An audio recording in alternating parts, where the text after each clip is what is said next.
තින සියලු දෙනාගේම අවසරයි.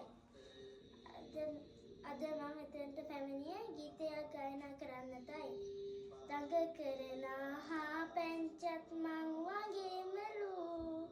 මල් පඳුරේ පිපුණ මලත් මං වගේමලු මං වගේම කෝල් හා මිගී ගයනවලු මම පාඩම් වැඩ හොඳින් කරන හොඳ ළමයෙක්ලු මම පාඩම් වැඩ හොඳින් කරන හොඳ ළමයෙක්ලු